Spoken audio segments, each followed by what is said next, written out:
Thursday, but it's Friday, and we are doing design sips. It's Sandra Funk at House of Funk. Welcome. If you've got it, drink it. Cheers. Cheers. Oh, going off with the chair. Cheers. Getting back in the habit, it's tough. Hello friends, thank you for joining us. It's like I forgot how to drink at work. Weird. We should get back on the wagon and do this more often. Give me a whoop whoop. Yep. A little heart if you want to drink more often at work. That's right. Yeah. Okay, we're out and proud in our wine glasses. Sometimes it's in our coffee mug. We call that mugs of inspiration, in case you need to know. Okay, I digress. We are bringing sexy back to admin. And I know that you think that running your business like a boss is not sexy, but let me tell you, when you get your processes locked down and everyone knows what they're supposed to be doing and you are efficient and effective, you are gonna feel like one sexy boss. Okay? Mm-hmm. Cheers to that. Cheers to that. Get your stuff locked down. I don't know if I'm cheersing the actual people or just the air people. Yeah. Again, we're out of practice. We're gonna get better at drinking at work all over again. I promise. All right, let's do this thing. Admin. All right, Shayla Cobus joins. So did Joseph Hacker. Hi, Shayla. Hi, Joseph. Thank you for saying hi. We're drinking wine at work because that makes the dream work with the, I don't know. Yeah. Anyway, we're drinking Chardonnay. It looks like this. It's super yummy. Lucinda and Millie Chardonnay. That's right. Yep. All right, we're talking running this design business like a beast, okay? Processes locked down, things are efficient and clear. Everyone knows which way is up, except for maybe me on a Friday late afternoon. We have been like running. Going. We have been running. So all you people that were at High Point, I missed you so much. Thank you so much for posting your booties off. It really helped with my FOMO. Yeah. I wasn't able to be there. I have a little child with a concussion at home. She's fine, but she needed her mama at home, so this is where I've been. But I appreciate staying in touch. So let's dig in. Awesome. I'm gonna keep talking if you don't lead me in the direction of admin. Before we dig in, let's just maybe kind of refresh that this is sort of a new format, really exclusive for designers, and that you launched, you know, a newsletter that's a great place for them. Exactly. So here's the deal. We thought this was going to be Design Sips for our ideal potential client. But you know what happened? All us fabulous designers are supporting each other and watching each other's content, and that is who kept reaching out and having follow-up questions and comments. So, not a ding-dong, we decided to go ahead and focus on the interior designers in our audience because it's you who really support us and ask the great, meaningful questions and collaborate to make this entire industry better and better and better and better all together. So we are totally designer facing on Design Sips now. It is all about running the best possible business for your firm. Yeah, absolutely. All right? We're also doing a newsletter so that every time we do a Design Sips, there's also great downloadable content. There's also a newsletter with things that we just share there. So you can check all of that out, houseoffunk.com/trade. And it's also a link in bio as well. There's all kinds of stuff going on for the trade now. And each month is going to be a specific theme, so that's why Design Sips will be, you know, really talking about different. Exactly. We're coming at this design business from every angle. I believe we have 12, maybe 9 to 12 different angles we're attacking it from. Yeah. And this is admin. Yeah. So again, admin, I know you're confused. It's sexy. I promise. We're going to show you how. Yeah. We just want to say hi to who's joined us. Hello. Everest Marble. Mark McDonough. Hello Mark, hello Everest. What's happening everybody? I hope you're drinking. It's Friday afternoon. Yeah. Captain and Ginger over here from Kasner Design. Yes. Cheers. What's happening? Yeah. Lisa Kohlberg. Hi, Lisa. Lisa. What? If you're drinking, tell us what you're drinking. Yes. Cheers to that. And you can ask questions along the way at any point. So if anybody has questions, this is the time. We always joke Sandra's captive with wine. Yeah. You've got her. They've got me rolling. I've got on lip gloss. There's wine. I'll basically answer any question you lob in my direction. Promise. Okay, great. All right. Anya, tell us what we got. Yeah, so let's start by talking about, I mean, there's so many ways to bring admin, to make admin sexy in your firm, but I think our library organization is a great, like, starting point. So talk to us about, like, what it used to look like before, how we wrangled it, and how now it's so much more efficient because of how we've organized it. Absolutely. So, okay, having supplies in your office that you can what we tend to do is our go-tos are in office. So we don't house everything. We're 12 miles from Manhattan. We have wonderful design centers in New Jersey, in Manhattan, all around us, up in Connecticut, amazing. But what we keep in office are the things that have us excited and the things that are workhorses that work time and time again, over and over and over again, as like a backbone to our projects. So great classic stones, beautiful fabrics. We'll keep some of the exciting fabrics for pillows and window treatments and things. Those are the ones that get switched out often, because every year we go and reshop and we kind of get rid of the stuff that we've already used, bring in fresh things. We have our reps come to us. Again, it's about efficiency, right? I could go trample all over that building, but I've got these reps begging to bring me a cup of coffee or lunch and come show me what they've got. I think that's a more efficient way to do it, right? Than traveling into the city. Not that we don't love our New York trips. But what we do is these great little bins, you know, simple container store action, a little tag of what's on the front, and then all kind of folded to fit. This all goes into a drawer, zoop, and we kind of categorize them by color, function, sometimes by the rep name if it's important in some way. If the rep comes and like goes through to get rid of discos, inline fabrics are always separated out. So two of our big lines that we love and use over and over and over again are Vanguard and Bernhardt. So all of our Vanguard samples are together. Finished samples, fabric samples, same with Bernhardt. Finished fabrics, metals, all of it. And that way when we're specifying anything from that line, we know that we always shop our inline fabrics first, and then we go outside of that if we can't find that crazy thing in our head inline.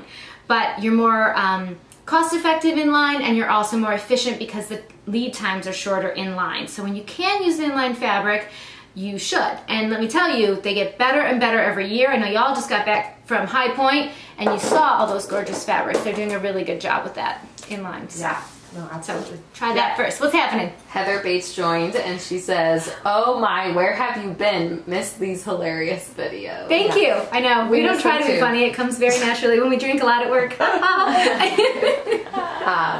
And thanks for joining. Mazza Collective says, "Inline fabrics for the win." That's right. Woohoo, That's right. For the win. Yeah, so I think just getting your library locked down tight, and Yes. it makes, you know, Kate, when she joined, was saying it just makes it so much more efficient for the designers to go in and pull stuff. Oh my so gosh. it's not just efficient with the reps, it's like your whole team is benefiting from this one system setup. The whole team. And what we'll try to do is one kind of shop per new project that we get. So we want to go and get the new thing, and we want to go to the showrooms, or if we're going to a market or a design center, if we're doing a whole bunch of bathrooms and kitchens, we'll go and hit up the tile shops and not just shop the in-house library.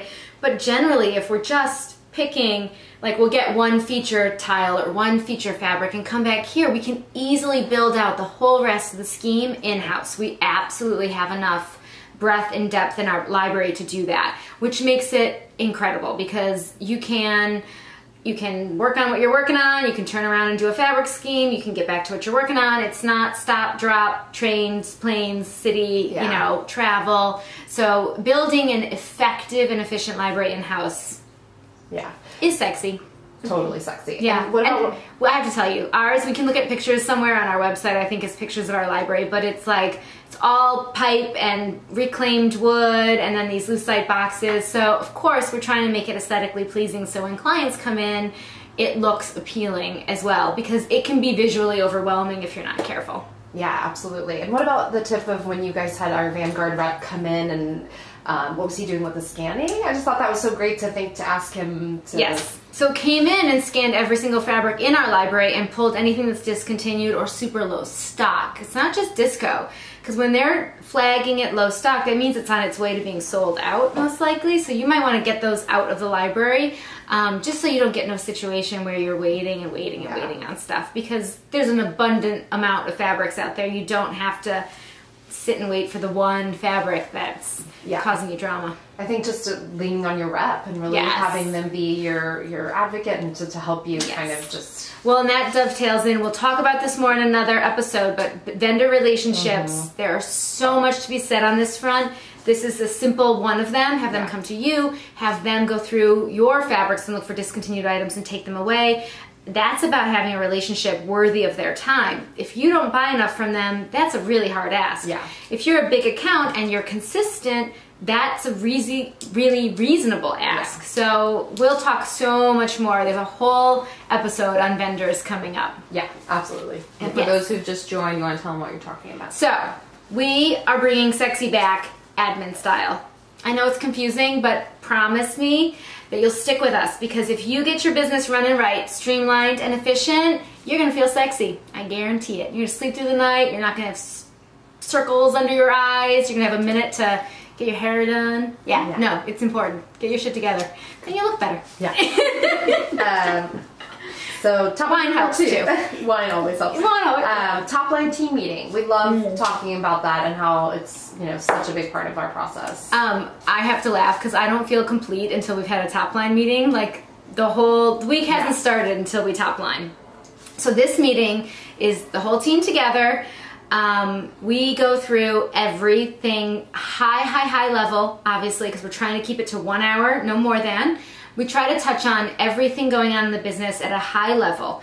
And we switched recently from me running it to each person who's responsible for the different areas running it, which is wonderful for me.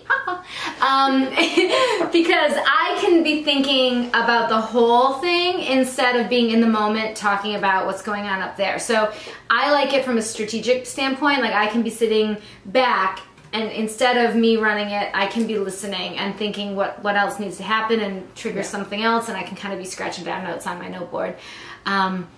What happens though, we go through administrative items, HR, PR, we go through each individual client, and we're not getting into the nitty gritty. We're definitely not pulling over and having side conversations or really detailed conversations, but we're talking about date of the next meeting, any issues or concerns, what are the things that need to happen for us to move this forward from an entire team and scheduling perspective, who needs to be where when, we're talking about dates, and we're always referencing our overall pipeline in this meeting, which actually, as I'm saying this, I do think that should almost become like its own place in the meeting where Sarah Harris runs pipeline and just talks that through each time, so we know what is the next big presentation, second, third, fourth installs, where who's going where, when, how, because that is what we live and breathe for, right? Is our client's next touch point is so important, and we're getting in front of them completely prepared, whether that's an install or a meeting or just a weekly site visit if there's construction on the job. Yeah, no. And then we go through each PC, right? Every potential client. We always say what is measured increases. So we code everyone's name so that if some random person walks into our office, they don't see their neighbor's name on our wall as a potential client or see their own name on the wall with the next meeting date or the issues that are open. It's all kind of coded. We know the client codes now, so by heart, but they don't see themselves on the board necessarily. But we go through each PC, we talk about where they are, what's happening, and giving them that attention even energetically is magnetic, right? It helps draw them towards us. We're talking about touch points, we're talking about who they know, who they got referred by. We're saying in front of the whole team, even though it's maybe not super relevant to one of the designers because it's a potential client and they're not on that job yet, but maybe they have a connection and there's a way that they know that person. So it's important to say some of these things, these intangibles out loud to keep drawing them toward you. Yeah. Absolutely. Two things I want to add to this bullet is let's talk about your point of how we use Asana and Topline as dual, like digital and in-person touch bases so that we're always connecting. Yes, we have like layers and layers of making sure nothing falls through the crack in this business. Or cracks. I just have that one crack, but I think people have multiple. So anyway, the wine. Okay, so I used to wake up in the middle of the night, like in a total start, going, did I do this? Did I do that? Did that happen? Did this happen? Not anymore. Not anymore. Not at all. Because now we have all these systems in place where everything is happening like systematically as we go through. So we do top-line team meeting. We do all of our procedures, all of our kind of project templates are in Asana. It's our to-do list software, but it's flexible. It allows us to have templates for everything. So from a PC walking through the whole system to a full service project all the way through the entire system, that's months, 18 months of pre-canned to-dos, all set up, already figured out who's going to do it on the team. If it's a lead designer, the principal, Rania as the business development, Sarah as touch point, like everything is all figured out already. You hit duplicate and it all filters through. So it's not crazy time consuming to set up a project, and then it's really easy to know that just to know that it's all going to follow the process. The designers and staff know what they're doing next and when they're doing it, because everything is set up with lead times.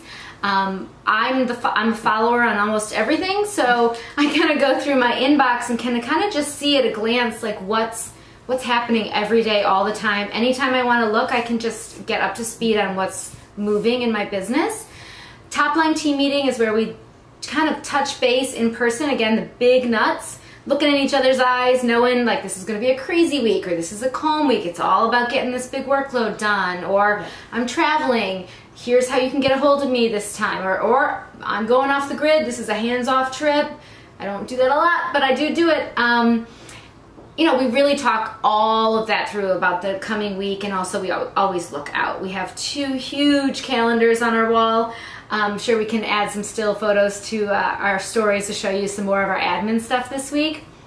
2 huge whiteboard calendars on the wall that always give us a visual of what's happening this month and into the next month. We do a great big visual pipeline of where our projects are all at so that we can see how they're flowing. And we have a huge whiteboard where we do our Topline meeting.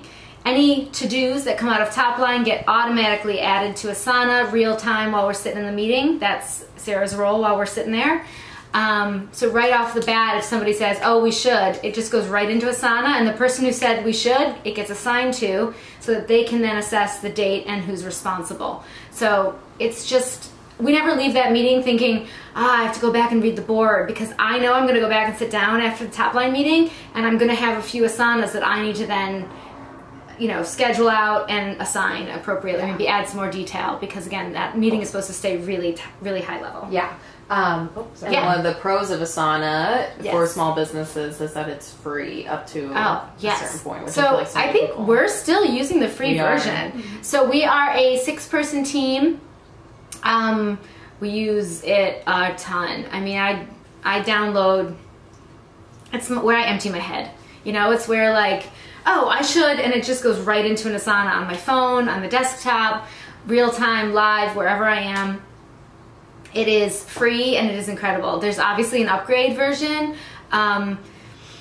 Which we tried. Yeah. And we felt like... we tried, and I think we felt like we were totally functioning beautifully on the free. So I would challenge Asana to, let us try it again and see what we see. No, totally. Yeah. But again, we would, I think we're totally surviving on the free, and it's so good.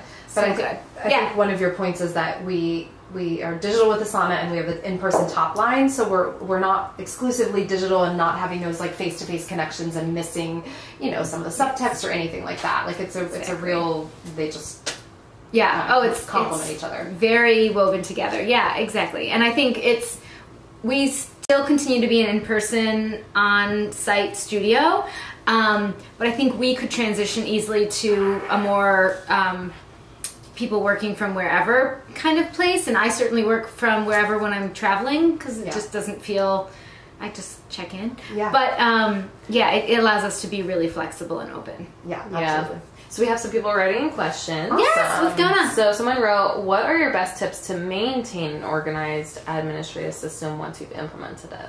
Oh, you have to live it. I mean, you have to live it and breathe it and do it every day. It can't be a structure that you update at the end of the week or at the beginning of the week. It has to be the lifeblood of your company. It has to flow through everything. So another thing that we do that gets an eye roll and can be a little cumbersome is we do our daily logs. So every morning, every employee at House of Funk sends me in Asana a little list of what they're going to do today by client or by area. It is a way for us to distill down the what is happening today, what am I getting done, and it's a way for us to real time, it's a way for me to look at it and go, awesome, this is all on point, or, oh, right, I saw client X at a cocktail party last night and they told me blah, blah, blah. And so it's a good trigger for me to give you real-time input on what's going on day to day. so that we don't just have a top line on Monday and we don't stop and connect in person again, full team, until the next Monday. This way I'm kind of seeing what's going on all week long. Not that we're not all in the office, but we are all moving in a million different directions all the time. So this keeps it kind of moving. And a lot of times I'll be like, yes, and make sure that XYZ is priority today. Or like, you know what, let's hold on blah, blah, blah, because XYZ is more important for this reason or that reason. So it's huge for me to see. It's also crazy but true. There are days when I'm like, what on earth is so-and-so doing over there? I never think that anymore. Like, there were times when it would be going on, like, where we took a break from daily log. There was a lot of eye rolling in the team about doing it. And I'd have days where I was like, I don't even know what she's doing. And then I'd get back to the daily logs and I was like, damn, you got a lot done today. I don't know. I think it's beneficial for all. So we told people that they could write in any business questions. And you can. Sky Jez says, how do you find a good receiving company for products? Hi, Sky. Okay, good receiving companies. It is all about asking for referrals on this one, right? So go to your best vendors and ask them, who do you ship your product to most often, okay? That is the person who's going to tell you. So like, you want to go to your whatever, your curry rep, and say, hey, who in my area, who are you shipping everything to? Is it going to XYZ White Glove? Is it going to Acme Better Products? We Deliver Best? Two Men in a Truck? Whatever it is, that they are the people. These names roll off the top of their head like nothing. They know these like the back of their hand. They deal with them with claims and issues all the time. So your vendor is your best source for the best receivers in your area. Great. Nice. Cheers to that. Thanks, well, cheers to some good vendors and good resources. You're on wine. Wait, you can't cheers that wine. No, she can't have wine. I can't have one. Oh. Sorry. Cry for me. The patrol. Sadness. All right. Little drop of water cools down. All right. Elimination, right? Lots of interior designers have joined. Claire Jefford. Hi, Claire. Hello, Claire. Brownson. Lots of people just say hello. Hello. What's going on, everybody? We're talking admin today. Yes, we're talking admin. We're bringing sexy back to admin. That may seem like a really far-fetched leap, but it's not. I guarantee if you have your business running right, you're going to feel sexy. Well, why don't we talk about where the struggle lies with interior designers and this part of running a business and the creative and having to have some structure. What's the struggle? How'd you get there? The struggle is real. Okay, so interior design is a creative, fluid, amazing, wonderful business, which is my, heart's desire to run this business, or I would still be making coin and finance. Just saying. But this is where my heart lies. That's right.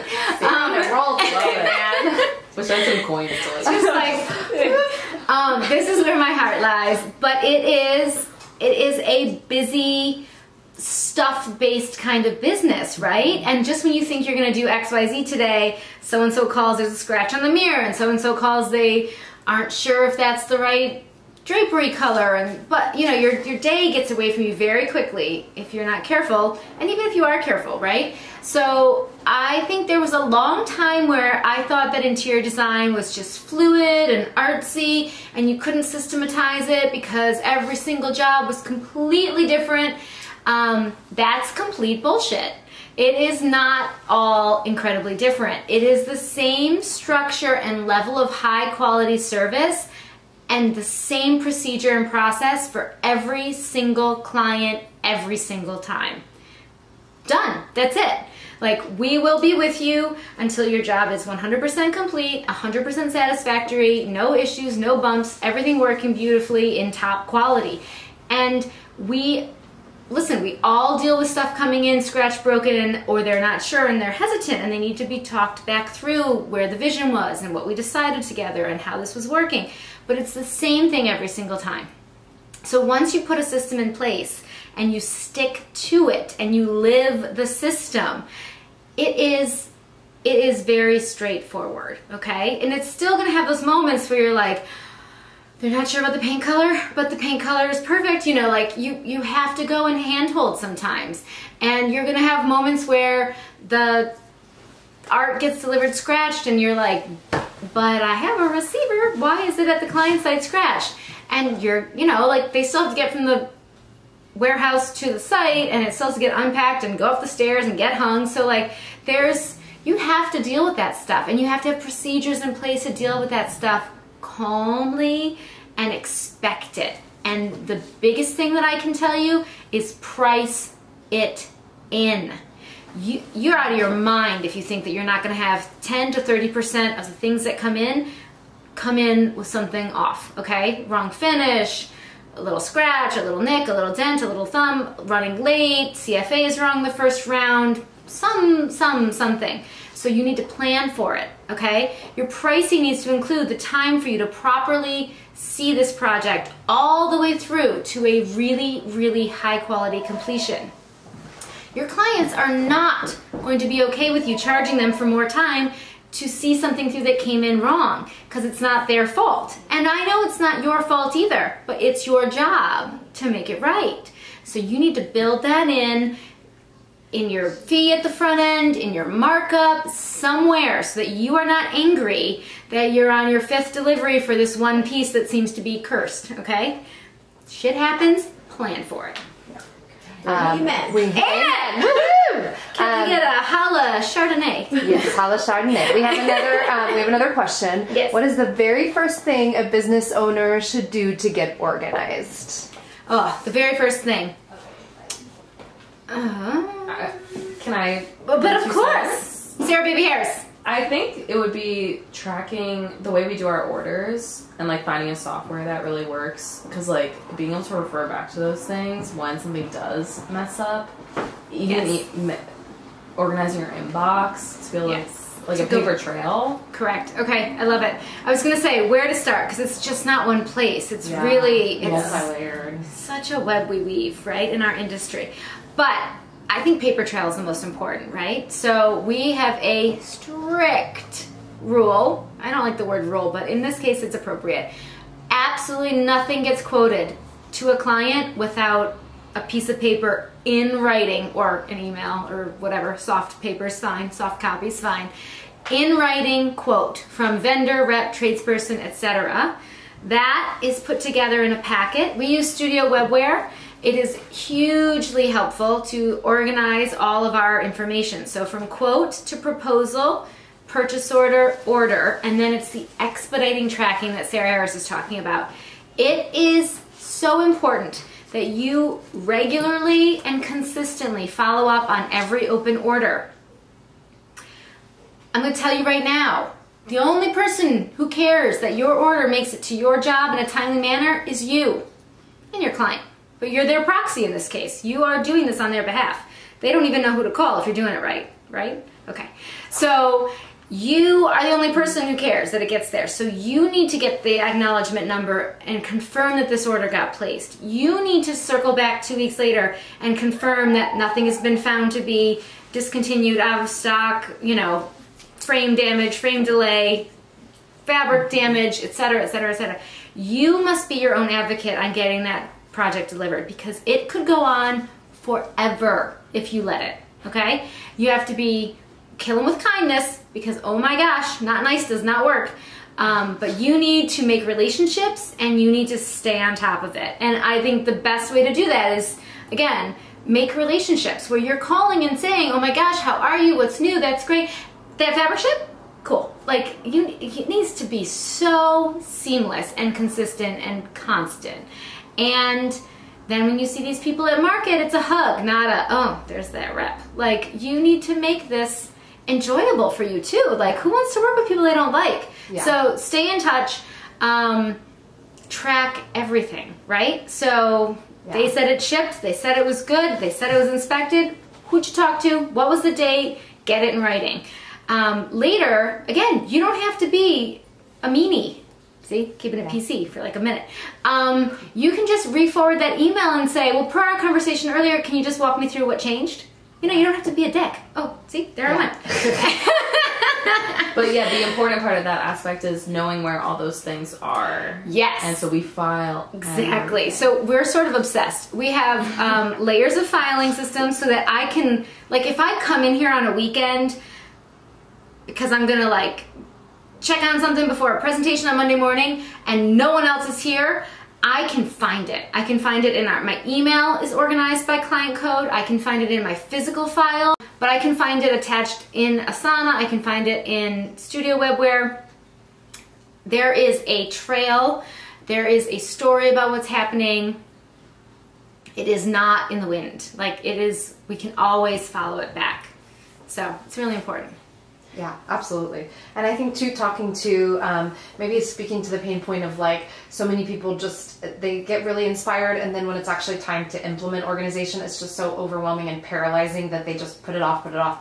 But like the reward you're going to see at the end, like prioritize time to actually do it. Yes. You know? So it is one of those things that you have to set aside manageable bites. And I think Luann, if from a well-designed business, says it best. She's like, I just put it in my calendar. Like she has written 2 books, and she does not fancy herself a writer. She's watching. What's up, Lou? All right, she schedules it. I'm gonna write from, and you do it at this crazy hour of the morning, but like 5 a.m. to 6 a.m. I'm gonna write every Tuesday, Wednesday, Friday until it's done. That's huge. You could schedule your organization like that, like getting your admin right like that. You can just block a little bit of time and chip away at it. Or if the schedule thing doesn't jive with your brain, because I think that's like a brain thing, you can do manageable chunks, right? So I'm gonna go through my email inbox. My husband is notorious for having 85,000 unread emails, right? I wouldn't survive. I would literally feel, I wouldn't be able to sleep at night with that many unread emails. I'm a zero email game person. But set aside like manageable chunks. I'm gonna categorize by client code and sort my email inbox. Okay, good. So then now when I need to find something, I can get to it. Like, you know, kind of carve out those moments. I'm going to do a trial of Asana. Actually, don't do a trial, just do Asana. It's free, right? Yeah. I'm going to do Asana, and I'm going to start dumping things in categories, right? I'm going to just take a minute and make a client file for each client. I'm going to take a minute and make a potential client file, a PC file. Just take a minute and set up some structure so that when you're brain dumping into it, you actually just file it into that right thing. And then it takes 1 more second to put it in the right project code. It takes 1 more second to assign it to the right person and stick a due date on it. I mean, it literally it's not going to be lost in the shuffle, because then on Tuesday it's going to show up and say, you have to write for 1 hour today. Okay, for me, it's more flexible than scheduled. It's like, I'm going to get this thing done by the end of today. And like, I'll get through my Tuesday tasks. And Asana gets to the point where you can have it be Tuesday morning, Tuesday afternoon, Huge. Tammy G Interiors asks, how do you feel about Google Drive with client files? I feel wonderful about Google Drive with client files. So we are Google Drive based, and we have our agreements on there. We have all administrative stuff, figuring out our flat fees. We have all of our meeting notes, meeting agendas on the Google Drive. That's all under our admin file. Then we have a whole CAD file with all of our CAD files and PDFs. And then we have a whole pictures file, which is where we actually sort down to each room in the project and have all the pictures throughout the entire project. There we can also end up having some selections if we're downloading them, but typically that all ends up on Wakora, because where we do a lot of our shopping and selecting. Yeah. Another question was, have you found that once you organize the admin part of your business, your client satisfaction goes up too? Through the roof. Okay, I was literally standing on a client site one day, and the client said to me, do you remember the thing with the yada blah, whatever, that we saw where we were there with the thing? And I was like, that one? Because it was in my Google Drive on my phone, sorted by room, sorted by date, sorted by shopping trip, and I was like, that one? And she almost fell down. This is a top-notch professional woman making 7 figures easy, and she was like, I can't believe you just put your finger on that. And I was like, I can. Yeah. Because I got my shit together. That's sexy! Yeah. Like, that's it! Yeah. Let's cheers. Cheers to that. Or when you were talking about the issues that come in nicked or whatever, even when clients are acknowledging that's frustrating, but that they're saying, but we know you're with us the whole way through and you're going to fix it. you know, there's no stress in the tone of that email. We can tell right away, like, yes, they know that we're there. Also, we have been training them for this phase of the project since we began, okay? In our intro communication, in our FAQs, in the first thing I show a client, I did a potential client meeting last night. In that first meeting, there is a part of my little one sheet pretty thing that says installations and installation phase. And it talks about punch list, open items, damages and claims, and seeing the job through to completion. And that we are with you 100% of the way, all the way until that job is complete. And that means whatever it takes to get you there. That they have been trained to know there will be a punch list. Things will go wrong. There will be damages and claims, and we will be with you till the end. I literally said that out loud to that potential client last night in the first meeting. I'll say it again in all of our email onboarding that goes on. When we have a potential client, they get a whole stream of emails. It's in there. When they sign on, they get a whole stream of emails. It's in there. When we get to a new phase of a project, it goes over what happens in this phase. So when we get to installation, it's in there. They are hearing over and over again, you're not cursed. It's not something we did wrong. It's not something you did wrong. This is normal. We will fix it. It's part of the procedure, okay? Because if you get yourself turned around in circles when you have something go wrong, when you finally scale your business to the point where you've got $1 million in revenue of product flowing through your business every year, you won't survive if you get your panties in a twist every time something goes wrong. Because if 30% is potentially going wrong, that's $300,000 worth of issues that you're going to have to deal with. So you can't get yourself all upset over every issue. You have to see it as part of the process, plan for it, price for it, and prepare to fix it. That's it. Slow clap. Someone else also asked. Did we just clap for ourselves? Yeah, we did. Yes, we did. That's how we roll. I started. It's okay. Self-congratulations. What can I say? Can your admin system also help manage crazy client expectations? Yes. Well, I think we were probably just going through that, right? So we are setting expectations. Also, we are setting expectations for timelines from the beginning. We are literally setting up that we are going to take 8 weeks to do conceptual design. Then we present to you. Then if we do edits, then we're doing 8 weeks of detailed design. Then we present. You may have edits. Then we go into purchasing. Depending on if that's a renovation or just straight purchasing, that can take X, Y, Z. All the way through. Preparation and expectations are being set and communicated. And again, I'm not like waking up in the middle of the night going, did I tell them that it's going to be 8 weeks until the next meeting? Because it's already written. It's already in a template. It's already in an email automation. It's already in the script that Rania says when they call the first day. It's in the script when I walk through their house the first day. It's in the script when I present the fees and walk through the contract. I mean, if they don't know the timeline expectations, they are literally trying not to listen to me, which, okay, I will tell them again in person. Yeah. But we set expectations over and over and over again. Wait, and you just mentioned the project updates? Yes. Yes. Oh, yes. Someone asked, do you provide a copy of the timeline and schedule updates with the client? Adrian asked that. Yes, Adrian, thank you. We do a weekly email, and also we do kind of a setup at the top end. I don't know that we give them a visual like this, the pipeline. We have our fun visual. We have a fun visual. Yeah. So the visual that we give our clients is the emotional roller coaster that is interior design projects, which we give them that at the beginning of the project. At the beginning of the project, and we're like, okay, yay, you know, your house looks like poop. You want to hire a designer. Oh my God, designers are expensive. Yay, my husband said yes, or I have mad cash and I'm doing it, or we're all doing design. And then, oh, why is it taking so long to get the presentation? Yay, that was cool. Wait, edit. Second presentation, this is amazing. Holy crap, we actually have to part with the money that we said we wanted to set our budget at. Okay. Great, no, we're doing it, yes, we're doing it, great. They write the check, we got their house. Holy shit, what's wrong with this lady? Why is she crazy? She has more money and got her house. You see what I'm saying? And then we install, and then there's a punch list, and the punch list goes on forever. Yeah, and then we photograph.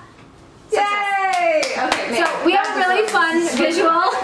Punch list is like they flatline. No, everyone flatlines at punch list. Oh, It's God. And I'm every top line. I'm like, are we ready to schedule photos? Yeah. I know. And then when we're finally ready to photograph, we're like, Yeah. because then we make it so special, and we do fresh flowers and make the whole house gorgeous.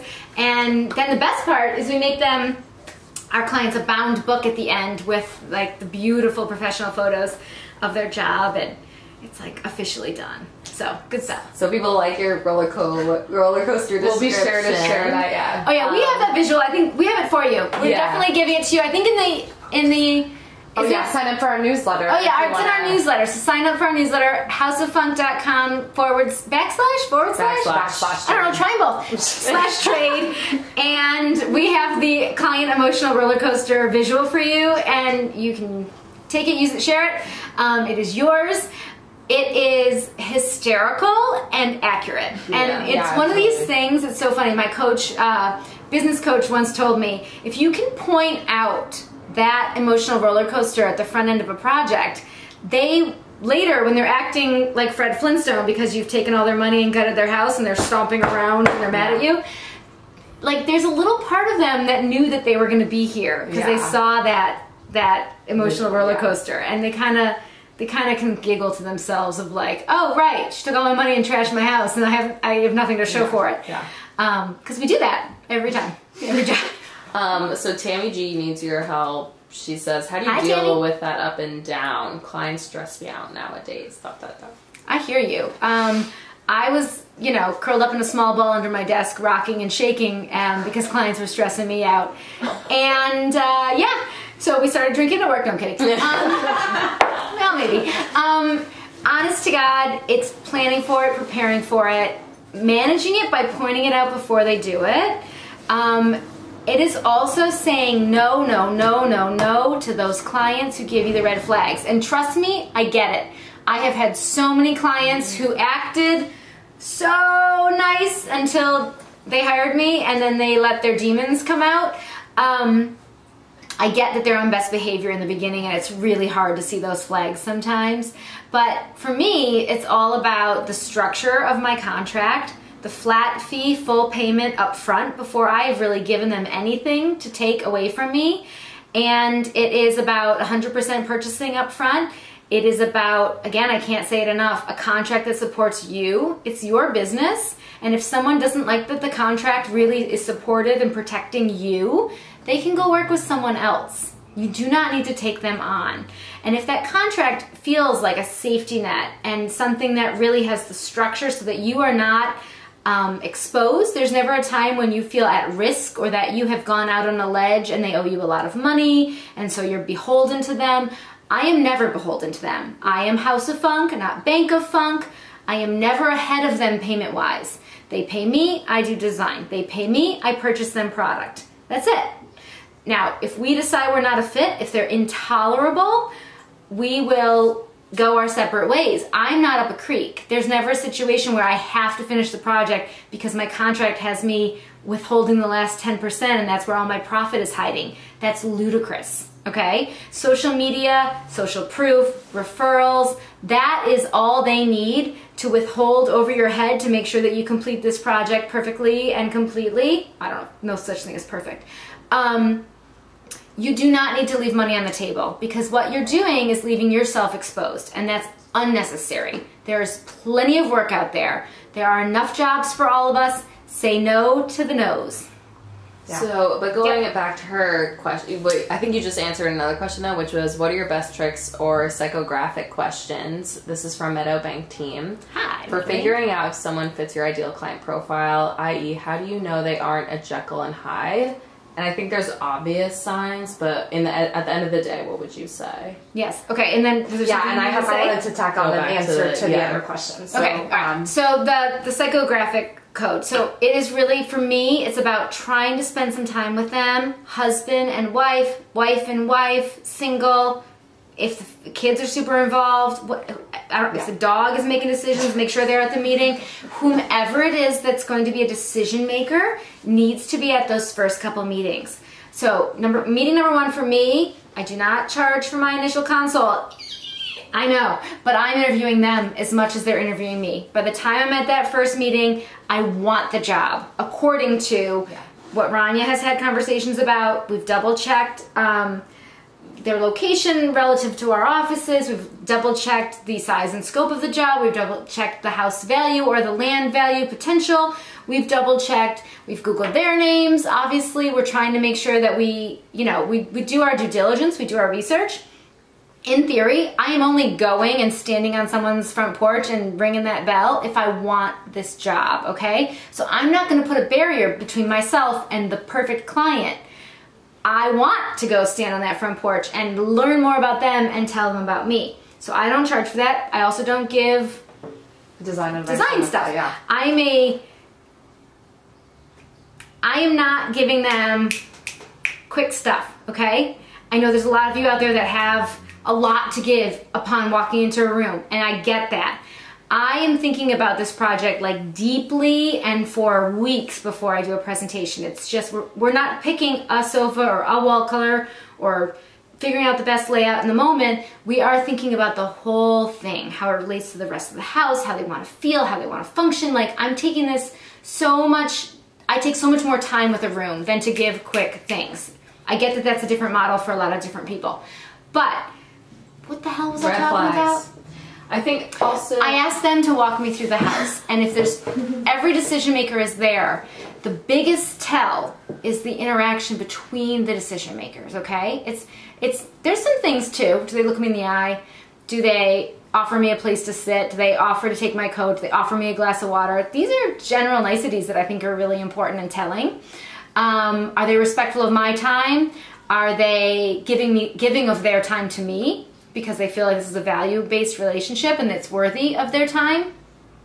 But most important thing to watch is the interaction between the two people, okay? How they treat each other.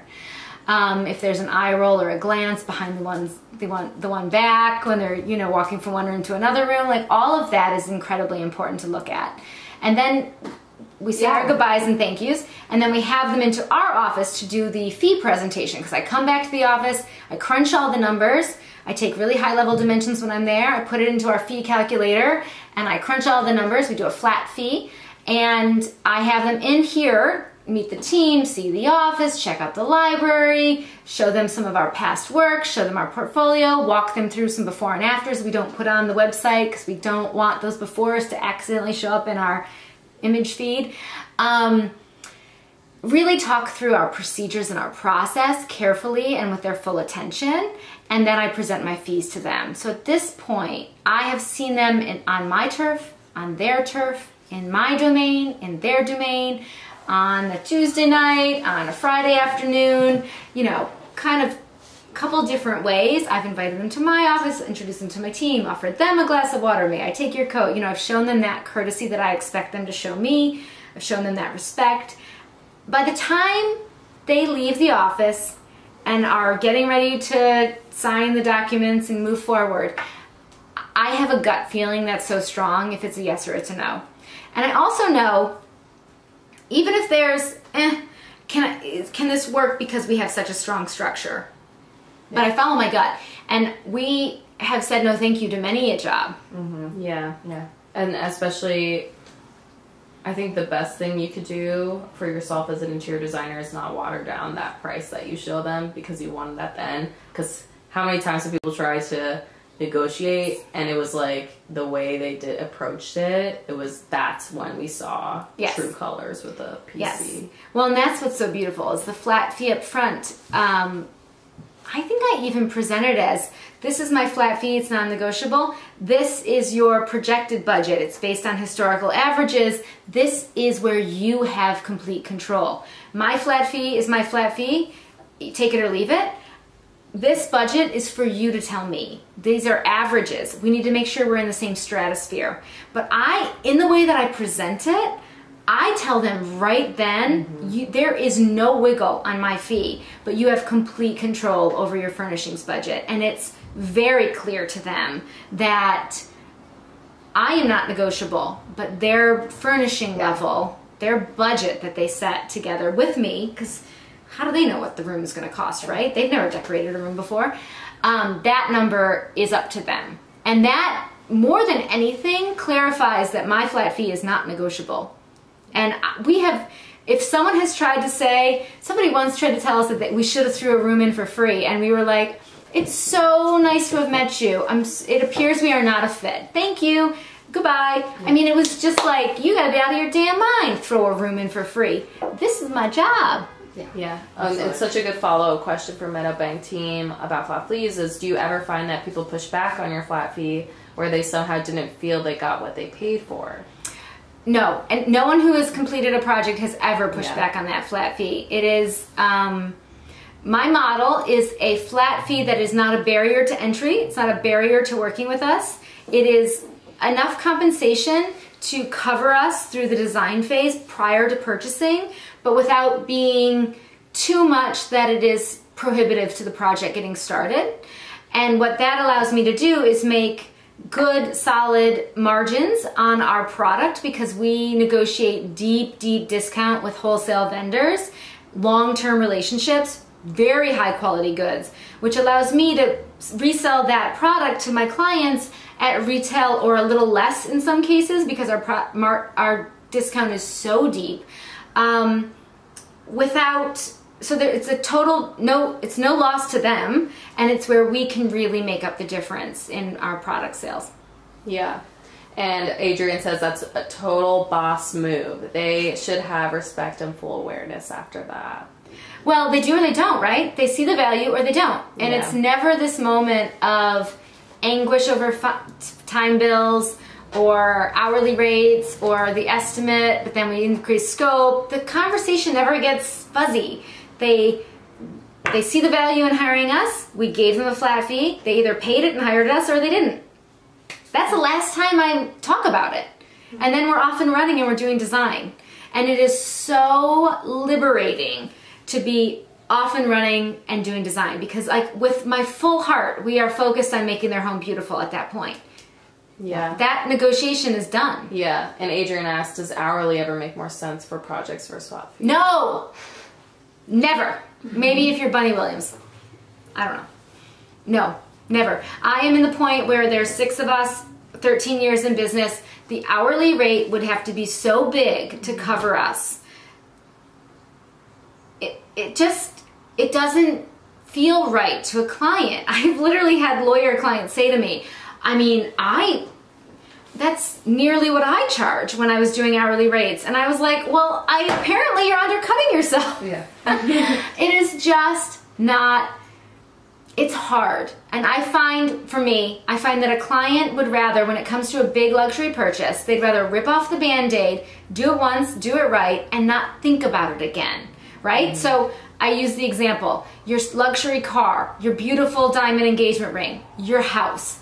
It's a decision you made on the, you wrestled with it, you thought about it, you struggled with it, you hemmed and hawed, you budgeted. Maybe you even foresaw the advice of a financial advisor. But you made the decision and you pulled the trigger. You don't spend every day admiring your beautiful ring with the price tag hanging from it, in your mind. I never look down at the beautiful ring that my husband bought me and think, XYZ price. It's in the past. The decision was made. The investment was made. It's done, okay? Same thing with luxury interior design. And by the way, all interior design is luxury, okay? It's a non-necessity. It is a special gift you give yourself to improve your life.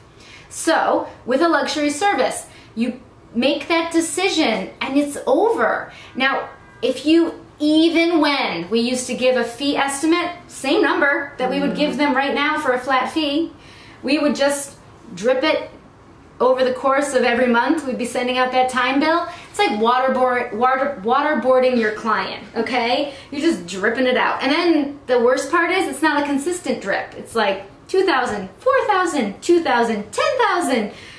They want to kill you because they can't plan for it. They can't time it. They can't understand why it's so lumpy bumpy. They can't understand why it was quiet for months after all the purchasing and then it ramped back up right before the end because it was all of the deliveries and all of the accessorizing and all the time spent on site. They cannot imagine when you give them that fee estimate at the beginning, that applies to them. Do you know the number of clients that I have given a fee estimate to over the years who literally said to me at the end when we were approaching the fee estimate number, not over it, under it, but approaching it, well, I thought I'd do better. I make decisions quicker. So I thought I would beat the system and it would cost me less. What? I'm sorry, what? Literally, they literally think, yeah, but not me. You know, like when you're talking to your cousin who's like 23 and she wants to have kids and you're like, I'm just telling you how it's gonna go down. And they're like, yeah, but not my kids, because I'm gonna do it better than you do it, obviously. Like, I'm gonna raise them up. Yeah. Right. The clients are the same way. They're like, I see that $50,000 fee estimate, but that's not gonna be, I'm gonna be like, decisions are gonna be flying out of me. There's not going to be asbestos in my house. You're not going to gut my kitchen and find no foundation. That won't happen to me. Okay, let's try that, right? Play that game. Good luck. Cheers. I want to really quickly go back. I want to go back. Take a break.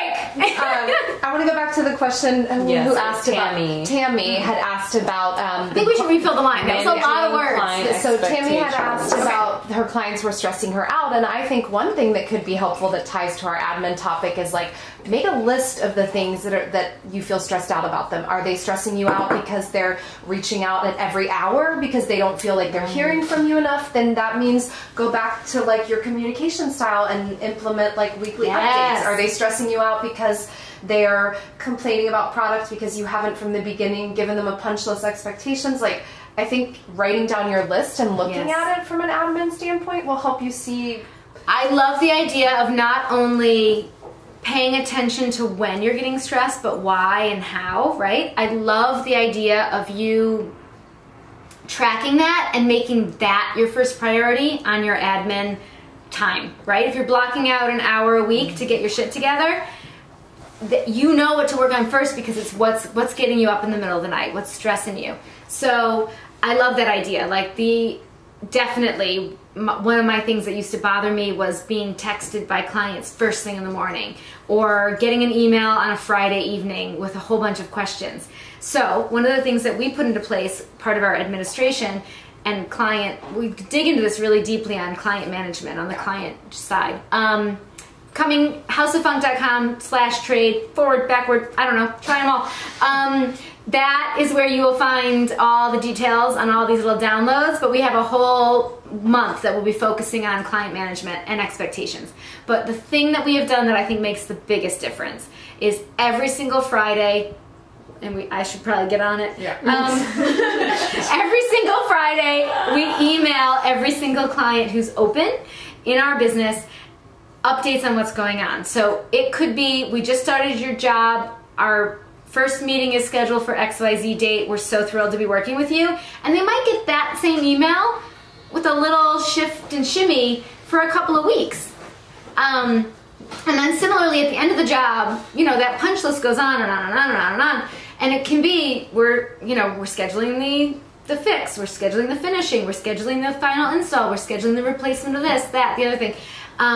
But every single Friday they hear from us. And what that does is it trains them to settle down, right? It trains them to calmly know we are not going anywhere. We are with you. We are on it. We will get back to you. We will gather all the touch points throughout the week that we have made with your trades and your contractors and you and our internal team and anyone else related to this project. And we will wrap it up and tie it in a bow and send it to you every single Friday so that you have time with every other decision maker on that job to review it and go through it and think about it.